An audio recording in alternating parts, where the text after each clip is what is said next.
यह एक पागलपन की हद तक अमानवीय मां का दूध उत्पादन केंद्र था। इसकी क्रूरता इतनी भयानक थी कि देखने वालों के रोंगटे खड़े हो गए।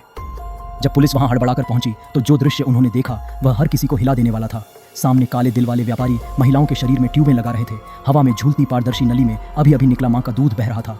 मगर पुलिस को वहां किसी भी अपराधी का कोई सुराग नहीं मिला। उन्होंने तुरंत इन बेचारी महिलाओं को बचाने की कोशिश की। इस केस की जांच कर रही ब्लैक दीदी ने अपनी तेज सूझबूझ से तुरंत समझ लिया कि मामला जितना दिखता है उससे कहीं ज्यादा गहरा है।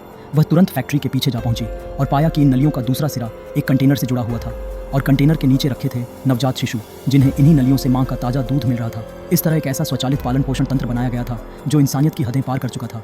ब्लैक दीदी को भले ही अपराधियों का मकसद साफ नहीं हुआ, लेकिन वह समझ गई कि अपराधी बेहद विकृत मानसिकता के हैं। उसी समय दूर से एक बच्चे के रोने की आवाज आई। अपराधियों को पकड़ने के लिए ब्लैक दीदी ने डर को किनारे रखते हुए धीरे धीरे उस ओर कदम बढ़ाए। जैसे ही उन्होंने एक पर्दा हटाया, उनके होश उड़ गए। दीवार पर उनकी अपनी तस्वीरें चिपकी थीं। साफ था कि इन अपराधियों का अगला निशाना ब्लैक दीदी ही थी। उनकी योजना थी कि ब्लैक दीदी को अगवा कर उन्हें भी एक दूध मशीन में बदलकर यहाँ बंद कर दें। जैसे ही ब्लैक दीदी को कुछ गड़बड़ महसूस हुई और वह अपनी टीम को बुलाने की सोच ही रही थी, तभी एक तेज चाकू उनकी गर्दन की ओर बढ़ता चला आया।